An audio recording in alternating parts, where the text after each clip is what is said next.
Welcome back. This is part 2 of this lesson. We're going to continue immediately from the end of part 1, so let's get started. Right at the offset, it's critical to understand that layer 2 of the networking stack, it uses layer 1. So in order to have an active layer 2 network, you need the layer 1 or physical layer in place and working, meaning 2 network interfaces and a shared medium between those as a minimum. But now, on top of this, each networking stack, so remember, this is all of the networking software layers, each stack, so the left and the right, now have both layer 1 and layer 2. So conceptually, layer 2 sits on top of layer 1 like this, and our games, these are now communicating using layer 2.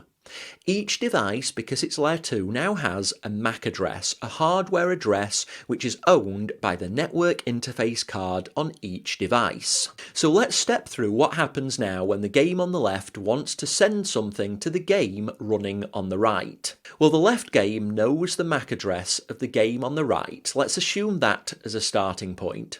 So it communicates with the layer 2 software. Let's assume this is Ethernet on the left. It indicates that it wants to send data to the MAC address on the right. And the layer 2 software, based on this, creates an Ethernet frame containing the data that the game wants to send in the payload part of the frame. So the frame F1 has a destination of the MAC address ending 5B76, which is the MAC address on the laptop on the right, and it contains within the payload part of that frame the data that the game wants to send. At this point, this is where the benefits of layer 2 begin. Layer 2 can communicate with the layer 1 part of the networking stack, and it can look for any signs of a carrier signal.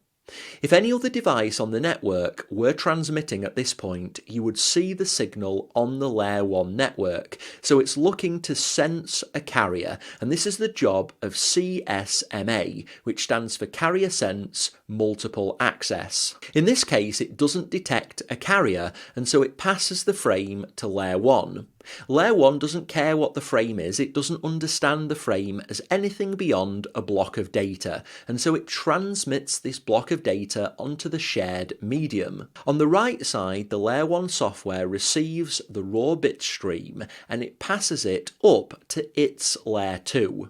Layer 2 reviews the destination MAC address of the frame, it sees that the frame is destined for itself, and so it can pass that payload, that data, back to the game, and so that's how these games can communicate using layer 2. So layer 2 is using layer 1 to transmit and receive the raw data, but it's adding on top of this MAC addresses which allow for machine-to-machine communication, and in addition, it's adding this media access control. So let's look at an example of how this works. If we assume that at the same time that the left machine was transmitting, the machine on the right attempted to do the same. So layer 2 works with layer 1 and it checks for a carrier on the shared physical medium. If the left machine is transmitting, which we know it is, the carrier is detected, and layer 2 on the right simply waits until the carrier is not detected. So it's layer 2 which is adding this control. Layer 1 on its own would simply transmit and cause a collision, but layer 2 checks for any carrier before it instructs layer 1 to transmit. When the carrier isn't detected anymore, then layer 2 sends the frame down to layer 1 for transmission. Layer 1 just sees it as data to send and it transmits it across the physical medium.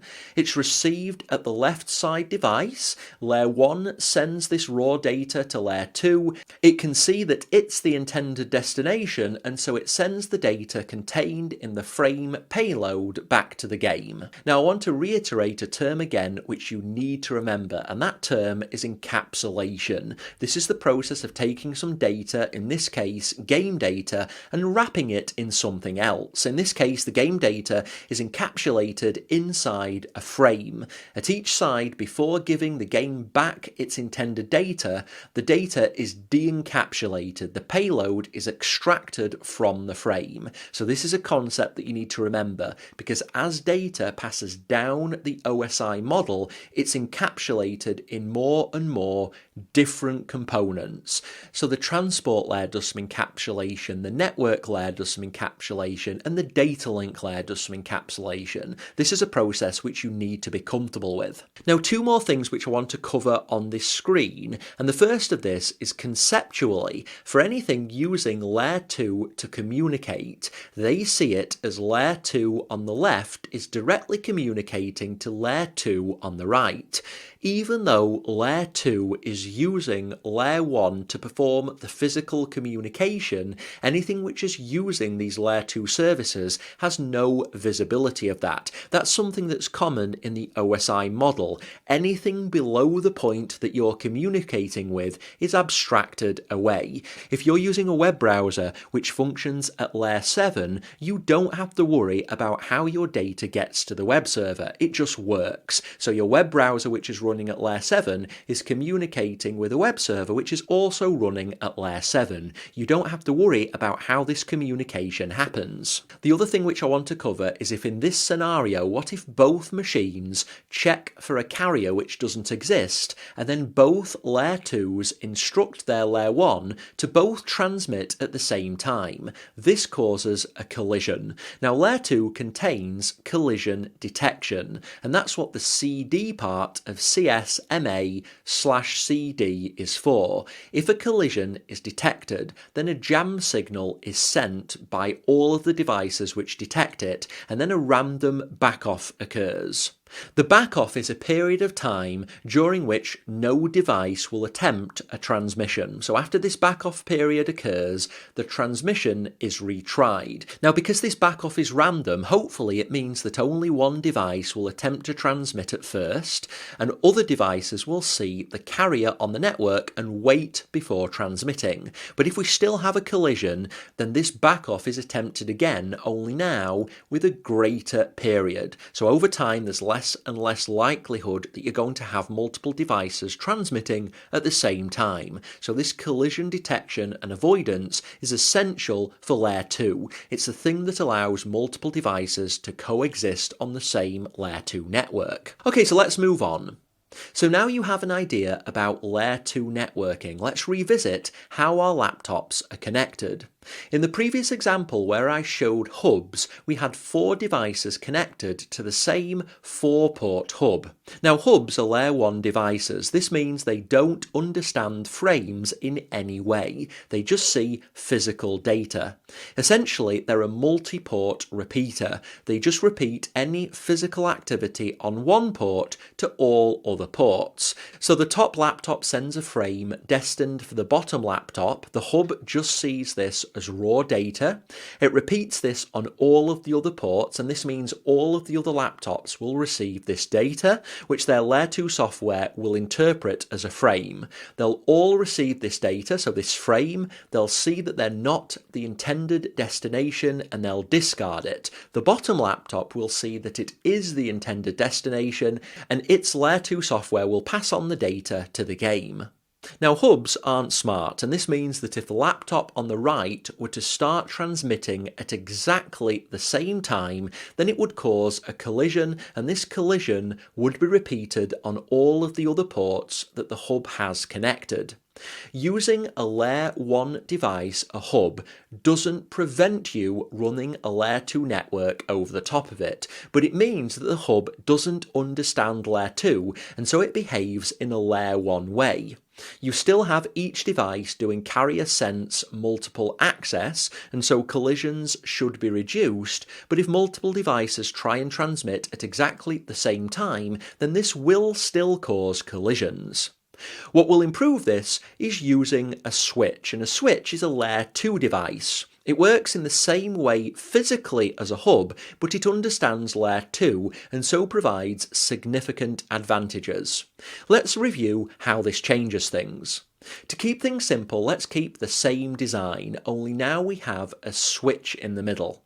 It still has 4 ports and it's still connected to the same 4 laptops. Because they're layer 2, they now have their own hardware addresses, their MAC addresses. Now, because a switch is a Layer 2 device, it means that it has Layer 2 software running inside it, which means that it understands Layer 2. And because of that, it maintains what's called a MAC address table. Switches over time learn what's connected to each port, so the device MAC addresses which are connected to each port. When a switch sees frames, it can interpret them and see the source and destination MAC addresses. So over time with this network, the MAC address table will get populated with each of our devices. So the switch will store the MAC addresses it sees on a port and the port itself. This is generally going to happen the first time each of the laptops sends a frame which the switch receives. It will see the source MAC address on the frame and it will update the MAC address table which it maintains. Now let's say the MAC address table is populated and the top laptop sends a frame which is intended for the left laptop. Well, the switch will see the frame arrive at the port that the top laptop is connected to, at which point one of two things will happen. If the switch didn't know which port the destination MAC address was on, well, it would forward this frame to all of the other ports. If it does know which port the specific MAC address is attached to, then it will use that one port to forward the frame to. Switches are intelligent. They aren't just repeating the physical level, they interpret the frames and make decisions based on the source and destination MAC addresses of those frames. So switches store and forward frames. They receive the frame, they store it, and then they forward it based on the MAC address table, and then they discard it. Now this has another benefit, because it's not just repeating like a dumb Layer 1 device, it means that it won't forward collisions. In fact, each port on the switch is a separate collision domain. Because each port is a separate collision domain, the only two things which can transmit at the same time are the device and the port it's connected to. So if there is a collision, it will be limited to that one port only. The switch will not forward that corrupted data through to any of its other ports because it only forwards valid frames. The switch isn't forwarding the physical layer, it's dealing with frames only. It receives a frame if it's valid, it stores it, it reviews it, and then it forwards it. Now, Layer 2 is the foundation for all networks which you use day to day. It's how your wired networks work, it's how Wi-Fi networks work, it's how the internet works, which is basically a huge collection of interconnected Layer 2 networks. The name itself, so the internet, stands for an inter-network of networks. So these networks are Layer 2 networks which are all connected together to form the internet. So in summary, what position are we in by adding Layer 2? Well, we have identifiable devices. For the first time, we can uniquely address frames to a particular device using MAC addresses. It allows for device-to-device communication rather than the shared media which Layer 1 offers. We also have media access control, so devices can share access to physical media in a nice way, avoiding crosstalk and collisions. But we also have the ability to detect collisions, and so if they do occur, we have a way to correct or work around them. So with all of that, we can do unicast communications, which are one-to-one communications, and we can do broadcast communications, which are one-to-all communications. And as long as we replace Layer 1 hubs with Layer 2 switches, which are like hubs with superpowers, then we gain the ability to scale to a much better degree, and we avoid a lot of the collisions because switches store and forward rather than just repeating everything. Now, Layer 2 really does provide crucial functionality. Everything from this point onwards builds on Layer 2, so it's critical that you understand it. So if necessary, then rewatch this video, because from now on, you need to understand Layer 2 at a real fundamental level. Now this seems like a great point to take a break, so go ahead and complete this video, and when you're ready, join me in the next part of this series where we'll be looking at Layer 3, which is the network layer.